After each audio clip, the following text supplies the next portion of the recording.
What's up, guys? Today we're talking running injuries. I'm going to tell you how to battle your tight hamstrings. Guys, here's the deal with our tight hamstrings. Now, when we think about their real role with running, they do a lot, but one of the main things they're responsible for is actually when our leg comes through, they're in charge of decelerating our leg, actually slowing it down before it hits the ground. And that way, when we're run, our leg doesn't just snap off at the knee and just go flying into space. So our hamstrings do a lot of work to control that motion and that range. So they do a lot of work there. Think about how many strides you take in a mile in your average run, and if the rest of our body loses some sort of position, all of a sudden these hamstrings don't get any help from anywhere else in the body. They're doing all this work alone. They get very tight all the time, and then they're always on edge. So the solution to tight hamstrings is actually not always stretching them more. I know plenty of runners who just stretch their hamstrings all the time, and their hamstrings are chronically tight. Well, we got to change it up a little bit, and we have to focus on why the hamstrings are tight in the first place, and then we go after that, which is exactly what we're gonna do in this next segment. So when it comes to tight hamstrings, the first thing we need to address is our spinal position. And another way to think about our spinal position is our posture, our ability to run tall with our hips stable and connected. And this is actually a core concept that I learned from one of my friend and mentors, Dr. Kelly Storett of Mobility WOD. You can learn a lot more about the butt squeeze test, but that's exactly what we're going to talk about right now. Now here's the drill. When I'm tall and everything is in a position as it should be, everything engages and works together. Our body's a system of levers and pulleys, and everything does the right amount of work. But what happens is we always fall out of position in some way. When we fall out of position in some way, all of a sudden the shift in these lever and pulley system gets put into certain areas to such a degree that they start to get overworked. And that's what's happening with the hamstrings. And one of the things we start to lose that shifts this load in the hamstring is when we lose our ability to control our hips. And a lot of times what happens, we go from a neutral pelvis to some sort of arched, overextended lumbar spine. This pelvis starts to tilt forward. And when I'm in this arched position, it's actually very hard for me to engage my glutes. So if I'm in this arched position and I go ahead and run, I'm very unstable, and my hamstrings are fighting for dear life, which is where a lot of us live. So if I can get my hips better underneath me and I can squeeze my butt, and then all of a sudden I'm on this position, well, now my glutes and hamstrings are working together as a happy family, as they should, and then life is a whole lot better. So what we're gonna work on is actually how to tighten up our core, our midline, with two little core exercises, and we're just going to talk about how we carry that back into our running. So this position is super important. The most important thing is how we control this lumbar spine, and the best exercise to really develop that lumbar control and core strength is our hollow body position. And we've done different videos on this. Why? Because it is important. So if you've seen it before, fantastic. If you've never seen it, pay attention. We're going to get in right now. So I'm going to start with my feet up in a tabletop position, and what I care about most is pressing this low back into the ground. Notice that if I were to relax, all of a sudden I could stick my hand through this natural gap. What we actually want to do is deliberately go out of a neutral position and put our spine in just a little bit of flexion. And what this does is just teaches us how to stabilize that lumbar back. I'm just moving a rock from underneath my back because I don't have a mat. So I'm gonna go here, I'm gonna press this low back hard into the ground. Now the way I wanna think about is the distance from here to here, from basically my pubic bone to my rib cage, wants to be fixed. I don't want this to open because that means my back arches. So I'm gonna keep this nice and tight. And then what I'm gonna do is I'm just gonna load this up. The way I'm gonna add weight to the bar is by extending a leg. And all of a sudden this big beefy leg is out. I have to work hard to stabilize. I'm gonna bring an arm out overhead.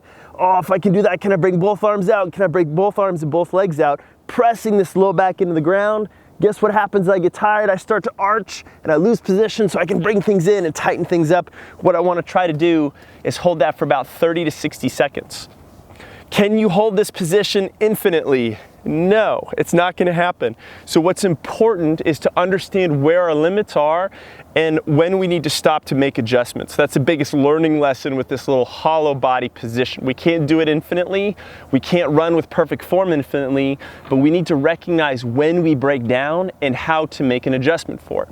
Now, just quickly, once I've learned that hollow body position, I could just take it into a plank or some sort of push-up, but the biggest takeaway with this plank is not that I'm just in a straight line, but that I've squeezed my butt as tight as possible. Because what I want to teach is that when I'm holding this plank, when I'm going through a push-up, I need to maintain this tight butt squeeze, because when I come back up tall, that's gonna teach me to keep my hips forward in a good position. If I can't squeeze my butt in a basic plank or in a basic push-up, I've got no fighting chance to do it in the actual run part itself. So that's step number one in terms of fixing our tight hamstrings, by getting our body in a better position. The next thing we're gonna work on is a little running drill, a little strength exercise to build on this. Now, on to strengthening our hips and our hamstrings, we're actually gonna step away from hamstring specific exercises because we're not wired to fire certain muscles at a certain time. And if you're not sure, go ahead and fire your serratus right now for me. And if you're not sure what your serratus is, look it up and then try to fire it. It's still gonna be real difficult.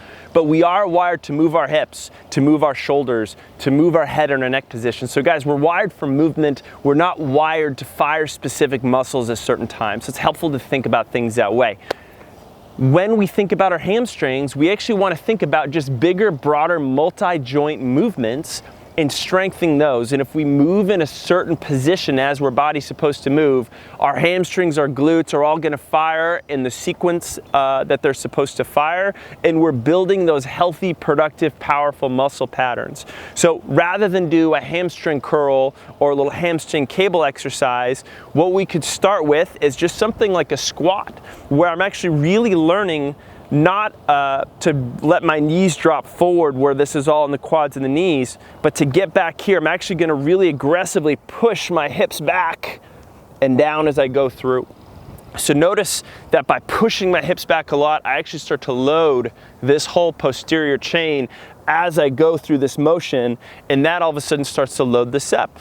I could do any form of squat with weight, but I could start to make this a little bit more runner specific by stepping into a lunge, where I'm actually gonna purposely step backwards into a lunge. I drop down, I've loaded up this hip and this hamstring together, I've come back up tall, and I could work on doing some alternating lunges, and I could do this with a little bit of weight.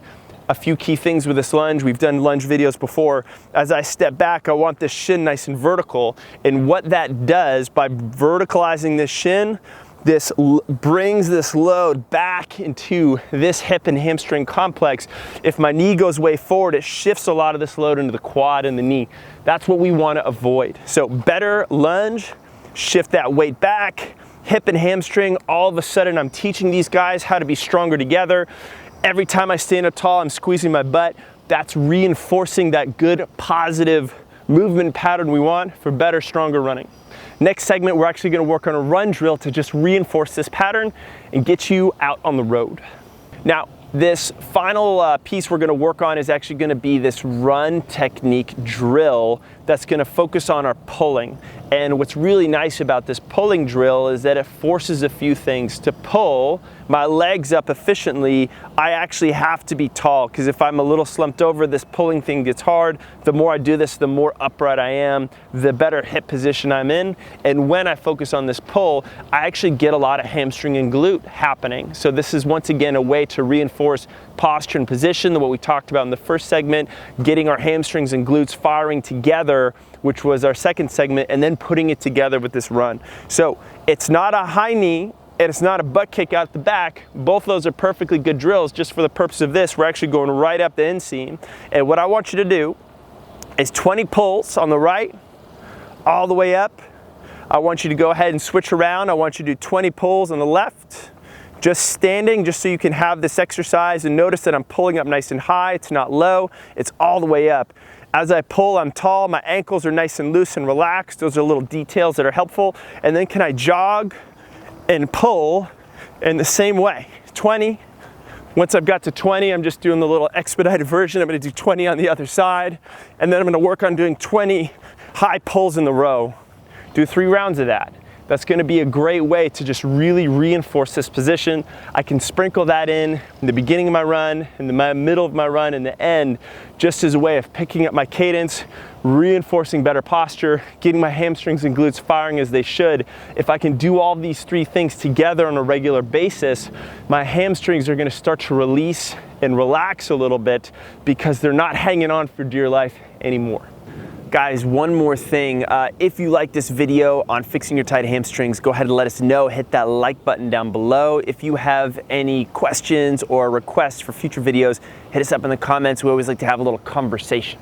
And if you want more running injury prevention videos, strength training videos, tips on running technique and run drills, how to prepare for your next race, definitely subscribe to our channel, The Run Experience. We got so much content coming out all the time. And if you want a free gift on how to prevent and treat future running injuries, including our pinch test, injury prevention test, see whether or not you're pre-injured, all you need to do to get it is click this link in this video. If you happen to be on a mobile device, which is probably the case, what you're gonna do is go ahead and hit that link down below in the description. And once you hit that link, it's just gonna take you to a page where you can enter your name and your email. And once you do, I'll be able to personally send you your free injury prevention training. Once again, guys, thanks for watching. We'll catch you in the next video.